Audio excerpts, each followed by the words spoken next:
Secretary Ed Run, do you have any comments or any general remarks for the past year? Let's see. I think that it's been a challenge for Ray and I. I'm get up and do it formally. Okay.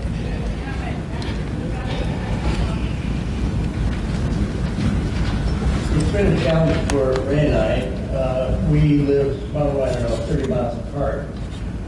To try and work through a series of difficulties, one of which was that we discovered that the conference had lost its IRS exemption. Our involvement in that for your lodge, you know what that means. IRS is on my doorstep. And so what we had to do was to go back to 2009 and to work forward each year and construct an actual tax form and then put it all together and send it off to IRS with the help of an attorney. Most of the work was Ray's, and it was a prodigious amount. If you just, on your lodge loan, for example, were to do this, it's not only $400, but it's a 23-page document. You can imagine what this was like covering about 8 years or something like that. But we got it, and we're back in the good graces of the IRS. Another component was to try and figure out the best way forward with regard to how to reach out to our participantship, we'll call it, not membership, and keep you connected. And one of the things that we worked on was with Tom Howder. Tom, want to raise your hand, who is our webmaster. And so if you will just, when you get home, take a few minutes and go to www.MCME1949, that was the year we started, .org, okay? www.MCME1949.org. You'll get a chance to tackle our new web page. We're putting more and more on, as well as Tom is suggesting that, for example, the difficulty of trying to, say, upload videos to a Dropbox or between points is very cumbersome because of the amount of data that you're trying to move. He's recommending that we put these on our YouTube site, and we'll be working on that. Try and keep you posted. So during the year, I don't know, how many of you have got emails from me during the course of the year? I realize there's, a bunch of you are just regular campus guys that have the addresses that we do now, so we can communicate. But I hope you find it helpful, because we try to keep you posted and to bring new information on what's happening, and that's what we've been doing. And I think we're looking better than we were a year ago for the conference. Okay. The IRS is happy with us. You'll do the audit. Yeah, I guess I do have something else. Maybe we do the audit. Ray prepared his remarks. The audit committee reviews past year's finances. I asked them to do that before this meeting. They've had time to do that. I know they've exchanged those documents. We have completed the annual audit, and I'm pleased to say that the audit committee has signed off on the annual audit. The statement is, we, the undersigned audit committee, having checked the revenues, incomes, and disbursements or expenses remitted, and after examining all accounts of the conference, find all funds of the conference to be in the name of the conference or its designated officers and representatives, and find the treasurer's report to be an accurate and fair representation of the financial condition of the conference. The audit committee report for the year ending July 31st, 2017 was presented and accepted by the conference and a copy is recorded and made part of the conference minutes. And this is signed by myself, Raymond J. Babinski, Craig L. Davis, Alan Hurlburt, Darren Kellerman, and Edward Warren. The other thing we're doing now, usually in the past, the jurisdiction reports have been given by each one of the jurisdictions. What we've done is we've asked all of the jurisdictions to submit those in writing, and we're going to publish those via email. We're going to have a complete list, including the audit report, if you will come out via email to everybody that's given your email address. So that way we can save some time here at the conference, and we still get the benefit of having the annual reports from each one of the jurisdictions. Anything else? I think that's about it. Any questions? Let me just mention real quick, I should have mentioned, this good-looking guy right here, Craig Davis, is our registered agent because our conference is incorporated in the state of Iowa. And you have to not only maintain an office, but you've got to fill out the paperwork. I think every 2 years with Iowa. In Illinois, it's every 1 year. And so he's keeping us on track there. We also have a post office box in Cedar Rapids, and we have a Google number for us for contacting. So we got lots of things that we're putting together that's going to help. One of the other things we did, our accounts were at a credit union in Cedar Rapids. We closed that account as part of this whole process of getting up to date with the IRS and all that. We opened an Ally banking account, which is an online account. So whoever the next treasurer is or next executive secretary is, that therefore becomes a kind of transferable, portable account, if you will, because it's online rather than at a physical bank. We do have a current account at Glenview State Bank in Illinois. That's so Ed can deposit receipts as they come in, and then I can account for them on the treasurer's side. We found after we went through this whole process of getting rid of the account at Collins that it may be beneficial in the future as we move forward to reopen an account with a credit union, because all of the credit unions nationwide reciprocate with each other. And therefore, if we had an account at Collins in Iowa, which is an Iowa corporation, you could, if you were living in Nebraska, you could go to your local credit union and make the deposit or make any kind of funds transfer, and it would be through the Iowa bank. So that may be a future possibility as we're moving along. But right now, the Ally Bank and the Glenview State Bank system is working okay for us. So we'll stick with that temporarily. I know Craig's got some issues that he didn't want to bring up.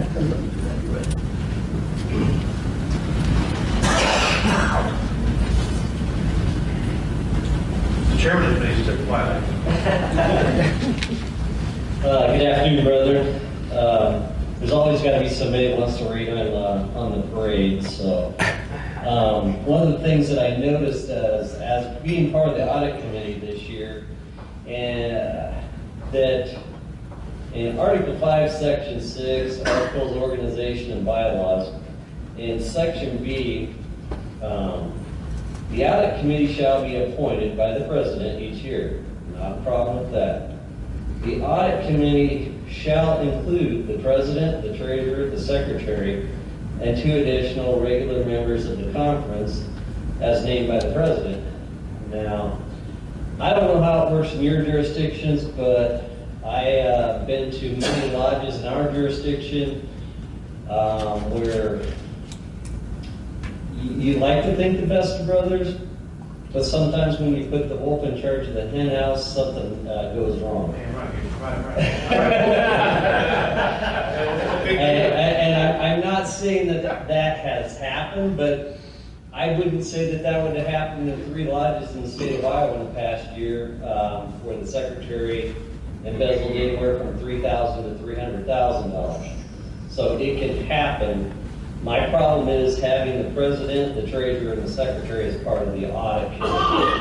And I would just entertain that for discussion on the floor and try to get some feedback on that. I just would offer an opinion. I agree exactly with what it is that you're saying. I would suggest that a permanent structure be set up with folks who are not influencing officers of the conference, even if they're long removed leaders of the conference, whether it be past presidents, etc. But that should be a permanent committee who's empowered to be that observant that is uninfluenced by current leadership.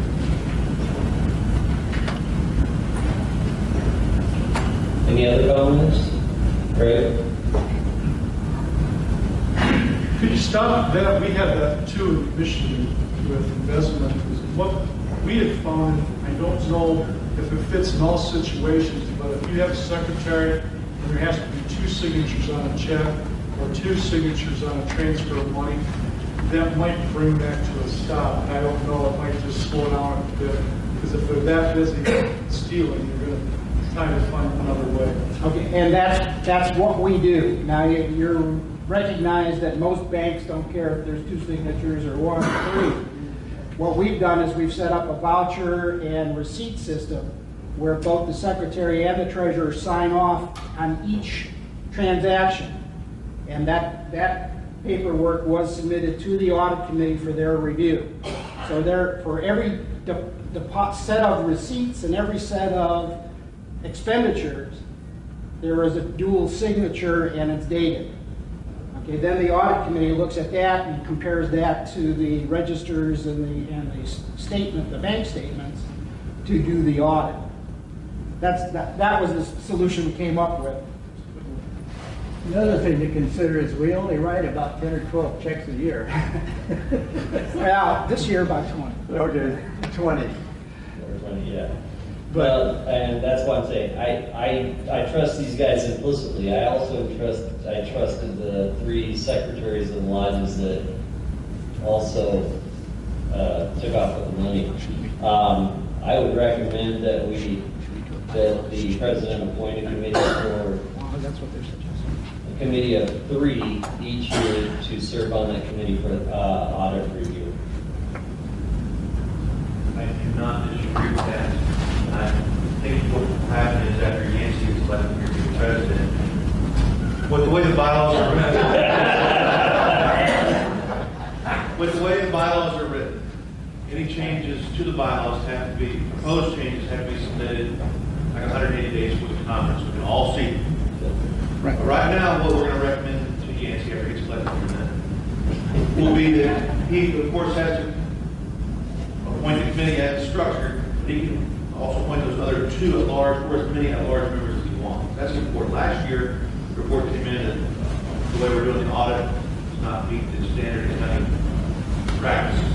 And that's something we've got to correct. Even a small conference like this, where the bank account is under $10,000. Because when I saw the stuff, I'm like, I'm part of the money train here. You're having me audit myself. I trust those 2 guys, as do we all. But it's just, we don't want to be that good.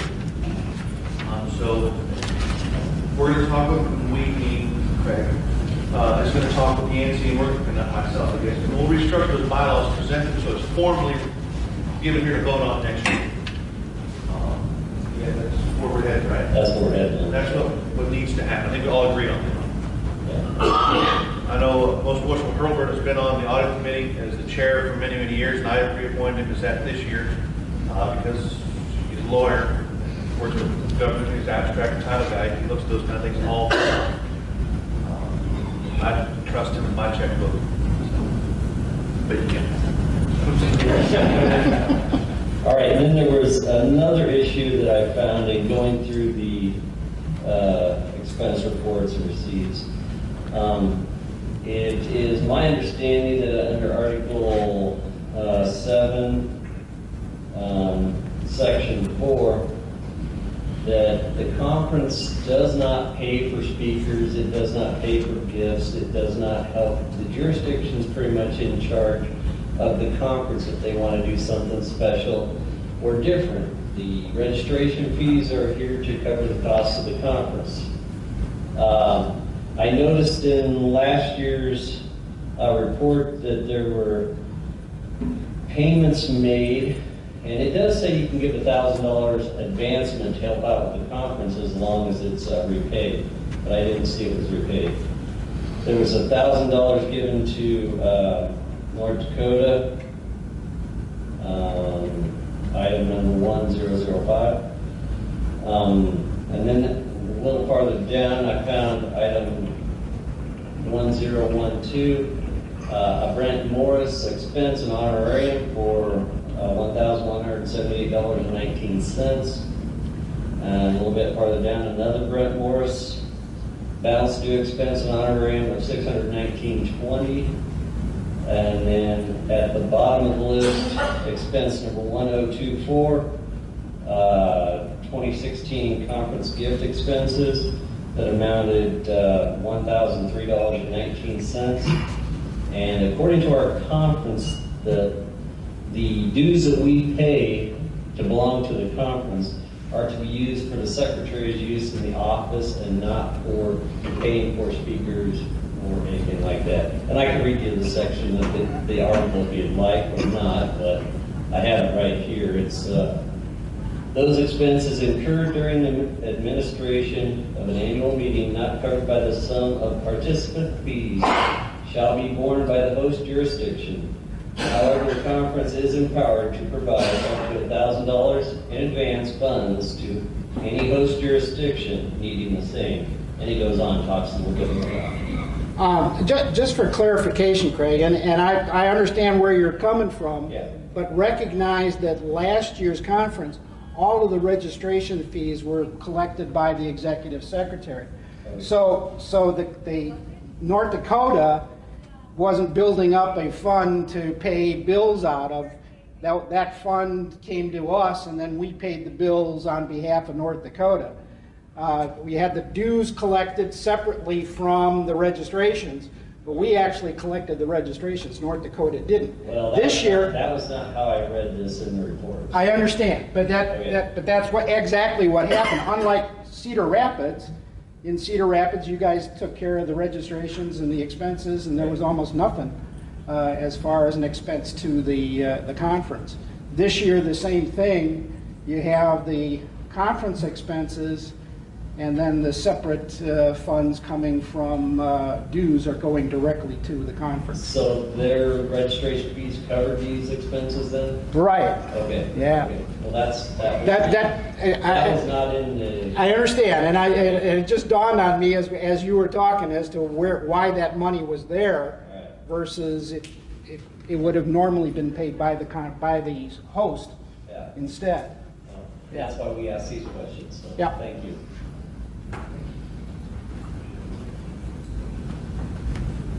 You're sitting there to look that I have.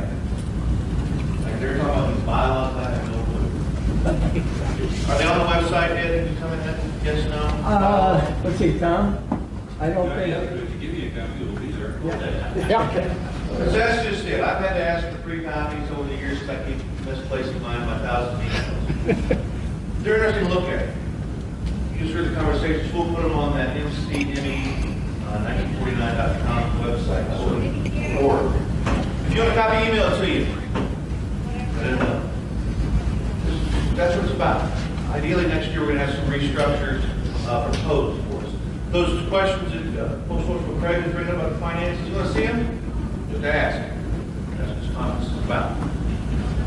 When we get ready to vote here, I'm going to ask Alan Hurlburt. He's good with finances. The way the bylaws are written, the 5 ranking members of the jurisdiction have a vote. Okay? So, with the exception of Kansas and I think Iowa, there won't be any problem with if you're voting or not. Is there any other questions on the finances before I ask the chairman for his report? Madam Chairman, you've heard the rest of your committee speak. Do you have any comments?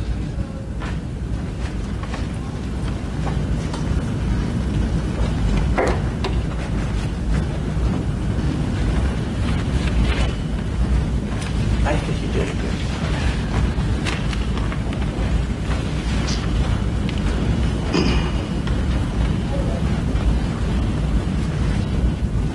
At this point, I would ask that the report that has been given, I move for the adoption of the report and that the audit committee's report recommendation that the funds for the last year were appropriately reported and that the expenses were appropriate and that the committee report be approved.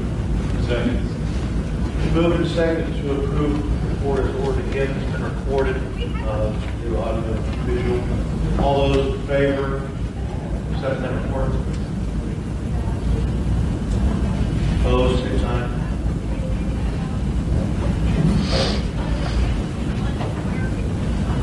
Questions? For those of us who haven't been here before, maybe you could explain who has voting rights and who doesn't have voting rights. Always do. If you're a member of the conference, which is the pretty picture there, and your conference, your jurisdiction is paid the $350 annual dues. If you're one of the 5 ranking members, so for Kansas, the Grand, Deputy Grand, and the wardens are here, they get a vote plus, well, the treasurer, senior dean, either one. And that's how that goes.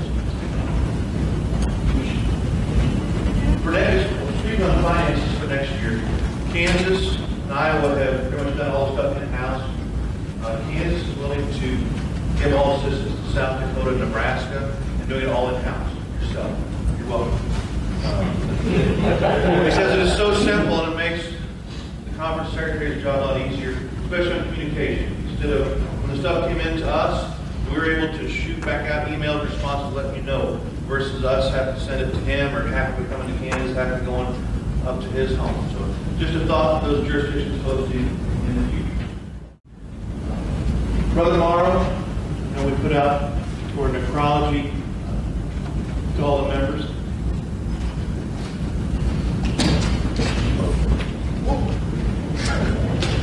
That's a lousy place for that plug. Okay, Billy, what did you do? Brothers, we have one death to report. Most worshipful Brother Kenneth Glasser, past Grand Master of the Grand Lodge of South Dakota. He was also a 50-year Mason. If you would be upstanding, I'd like to observe a moment of silence in his honor.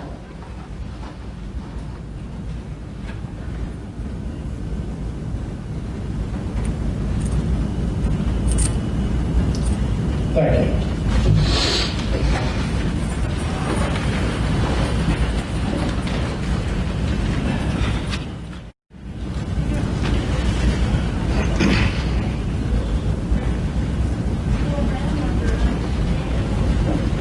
Presume you're going to recommend I'm going to do that.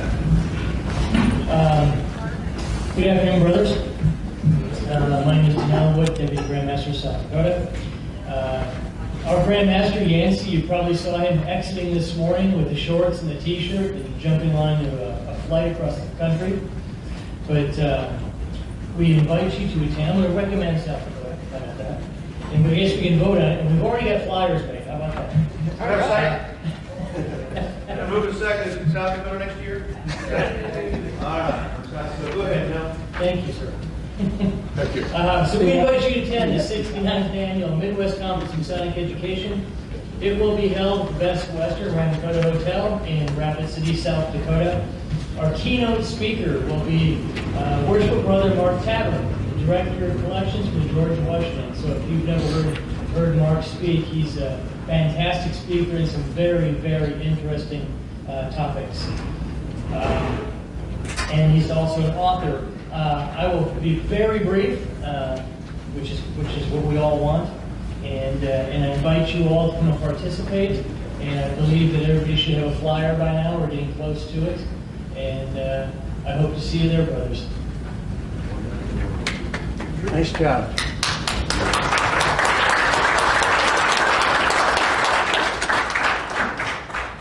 One of the proposals, I think, for next year's event change would be more block in this type of schedule. So it's not, we could go rogue on it. We'll come back to now. Yesterday, the Grand Mat, the Midwest it was suggested that they would like to hold this conference jointly if we can tweak it a little bit. Both conferences have in their bylaws, as it were, that one meets in the fall, one meets in the spring, one meets at this time of the year. There's always been some, because we don't want, there's certain overlap we don't want. Because in that conference yesterday, they gave jurisdiction reports on what's working, what's not working at that Grand Lodge level, where our focus here is more of Masonic intercourse and education. And a lot of the Grand Lodge officers at the executive level aren't interested in what we're talking about at this conference. No disrespect to anybody in here at all. Today was definitely interesting. Bert alluded to it this morning. It's a little bit stressful for some of us. We're presenting in front of grandmasters and guys who are going to be grandmasters. It gives you a little bit of different hair in here. Maybe it's good, maybe it's bad. The conference yesterday recommended if that is something that wanted to do by this conference, they would like to keep their conference on Friday, coming in Friday and meeting on Saturday. What that means, I don't know what that means. And I do. To me, the only difference again is those jurisdiction reports, maybe a different speaker too, speaking on leadership topics, as opposed to some of the educational topics we talk. Do I think it's workable? Oh, yes. Do I think it's a win for the hosting jurisdiction? Oh, yes. Do I think it's a win for the grand jurisdictions? Yes. Because you're going to at least save at least one travel day. Because there's usually the same Grand Lodge officer goes, at least one of them goes to both conferences. And if they came here this year, they at least saved one travel day, which could be several $100 or a lot of hundreds of dollars. So that's just my thoughts on it. Does anybody have any thoughts on keeping them together or separating them as they've always been?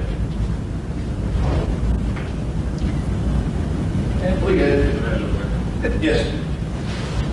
Well, since I've been a part of the Up here.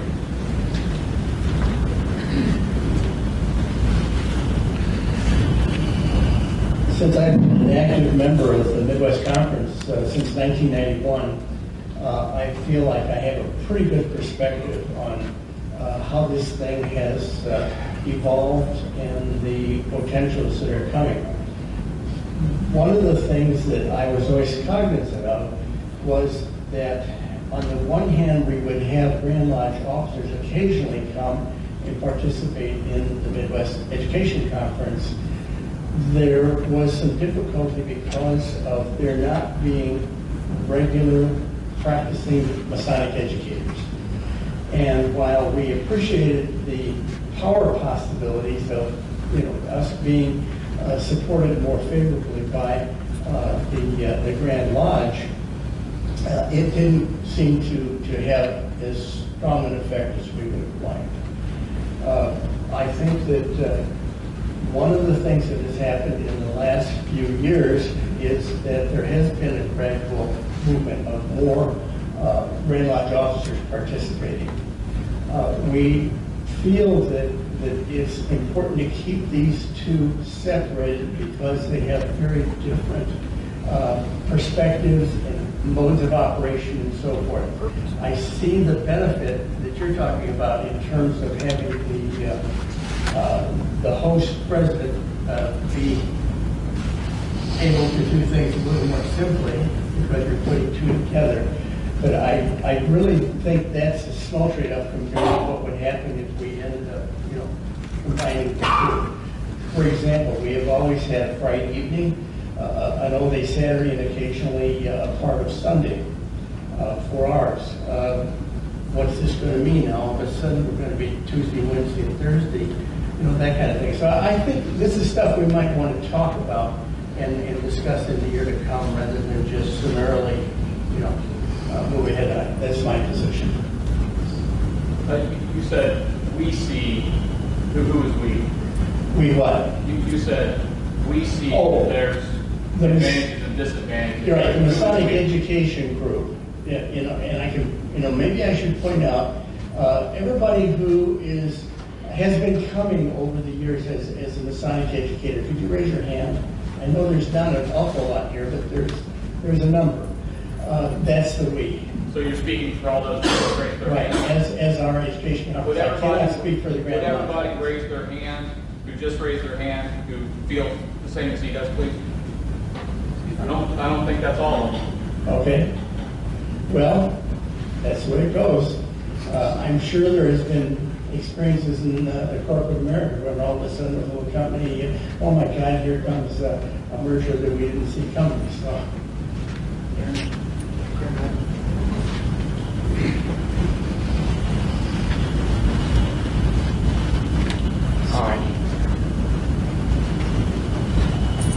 I'd like to offer up a perspective that surfaced yesterday, and to clarify, first of all, the recommendation that was agreed to would not take effect until 2020, nor was there an agreement to consolidate the two conferences. They're still independent bodies, still with independent focuses.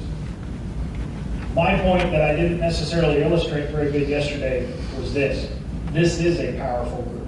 It does come from a different thought process and perspective than Grand Lodge leaders looking at facing practical problems. They do look to this group for sources of inspiration, historical background, and help in determining a vision. Every one of us yesterday during those jurisdictional reports that you don't necessarily want to sit there and see are seeing the same 8% decline on an annual basis. An 8% decline that translates into the loss of per capita, the loss of operating income, and the further and tougher requirement of making tougher decisions that make sure that puts grandmasters or budgetary planners in a position of making sure we're taking care of the craft. That means making cuts.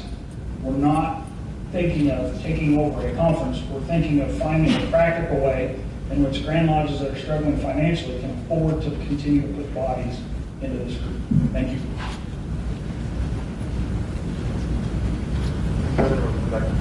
Yeah, I'm Darrell Fremont from Iowa, but I know I've been to a lot of conferences professionally that had different tracks. And I think that's what's being proposed, that the two conferences would act independently, maybe at the same time at the same place, saving travel budgets and other kind of budgets, but having different tracks. Tracks for the Midwest Conference on Masonic education, and a track for the Midwest Conference of Grand Lodges. Now that doesn't mean that there won't be crossover. You know, you could register for these different tracks. I think it would be manageable, and I think it's a good idea going forward. Sure. Another you're concerned with the competition. Pretty much.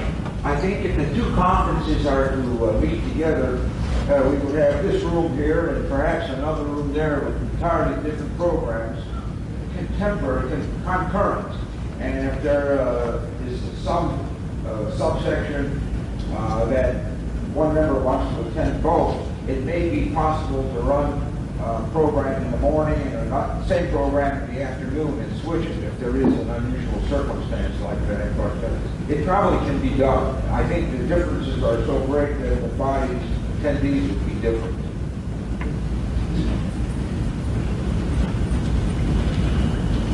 Where's Brother Neil? I'm sorry. I actually was listening this morning. So he brought up an interesting point. I kind of like the idea of having these together. I don't think it's all been figured out yet. I think it brings up some very important points that we have to look at. How does this match our mission statement and so on? But the advantage that I really see is what was brought up this morning. This is like sending somebody from your lodge to the city council. You know, the second or third time they're there, they don't want to know what the hell you're doing there.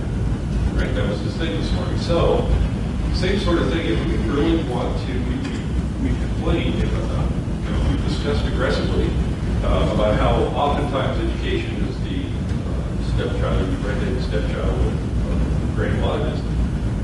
What better time could we have if we all occurred in the same place, at least for some portion of time? Like last night we had dinner together, and I got to bend some of my Grand Lodge officers' ears on a few things. If we were there with them. So this would give us another way, perhaps, to start making some of these changes that we're looking for. Again, I think holding it off until 2020, at least, or later is a good idea because there are all these things to figure out.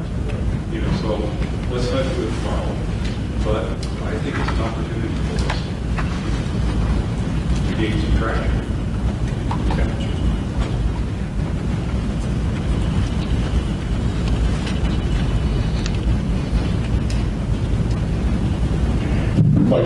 Wisconsin. I sit on both sides of this. I sit as a past Grand Master, as a current Grand Secretary, and also very involved in Masonic education.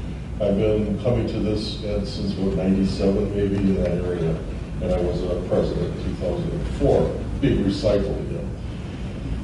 We're looking at taking our conference, and one of the goals is to get more people involved in this. Let's face it, every one of you has budgets that are strapped, unless you're Pennsylvania, New York, or some other things. So we all suffer, we're strapped, we're trying to get more people involved, trying to get more people active. I'll just give you a little example of what we do in Wisconsin, because we're facing with the same thing that everybody else would do. What we do is we get these by electronic means throughout the state at one time. We have conferences that run in 4 places at one time. I run a secretary's conference across the state of Wisconsin in 3, and we're looking at expanding to a 4th location. It's online, it's interactive. We get more people involved. We've substantially reduced our cost of doing it. There's no reason we can't do that. Still charge a fee to attend. And if it's properly done, I think we would increase our attendance. I think as we look down the road, with the younger people involved, this is the area that we have to look at and the direction that we have to seriously consider going. How the conference decides to do this in the long run is up to the conference. From my own standpoint, I really would like to see separation in this as it's been over the years. If you want to network, we still have the conference of Grand Masters and Grand Secretaries once a year that you can get involved with on that level. So give a little consideration to looking down the road and total cost reduction on its package when we start making some decisions on it. Thank you, Deputy Grand Master. I'm talking about the multi-conference. Grand Master brings up a very good point. We talked about it last year, the year before, about having some online type conference. I mean, just seminars, symposiums, roundtable stuff. It's an excellent idea. So we floated the idea out there. We're not making a decision. We're going to stay separated for now, but it's all in our brains. How many sitting Grand Masters are in here? 2. How many current elected Grand Lodge officers are in here? Normally, I'm guessing most of you that just raised your hand would not be at the education conference. Most of you I heard talk about how much you'd like the presenters today, especially most wonderful Neil and Alex lunch. I would suggest you would not have had it at the Grand Lodge conference. Just a thought. But anyway, we need to discuss any other business. I know there's got to be something else to bring up with conference, with director, nominating, stuff like that. All right. The reports, I sent out a questionnaire. I should say my team that did all my work for me. I sent out a questionnaire to all the Grand Secretaries requesting all sorts of information for the conference, Grand Lodges, and for this conference as well. That information, if you're interested in seeing that, it's priority. There was questions like, is your museum and library online? Do you have a book list? Just several questions that the education officer wants to know about. So that's been recirculated back. If you're interested in that, we'll be happy to send it to you as well. There's super secret there at all. I'll see stuff from yesterday's slides for Grand Masters, Grand Lodge Conference. Let me know. We'll send it to you. Anything else we need to discuss, Ed, Ray? Anything?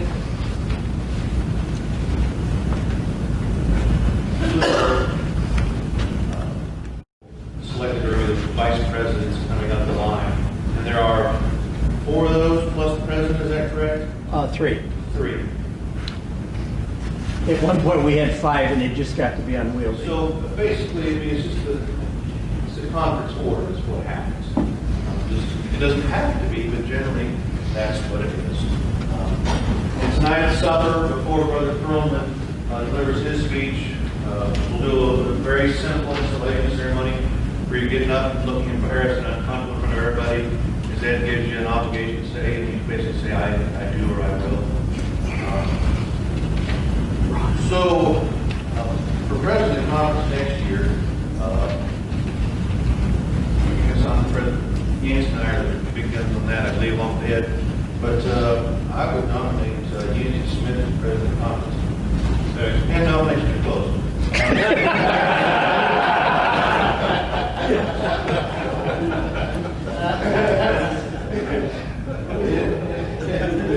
Brother Yancy Smith is nominated to be the president of the next year's Masonic Midwest Conference Education. All in favor? Aye. There won't be a chance. So, Brother Smith has already made preparations as you seem to do that. Grand Island, Wisconsin, are you here? Yeah, Are you in? I know Are you you in? like the wolf. Nominations are closed. All those in favor of Michael the Wolf,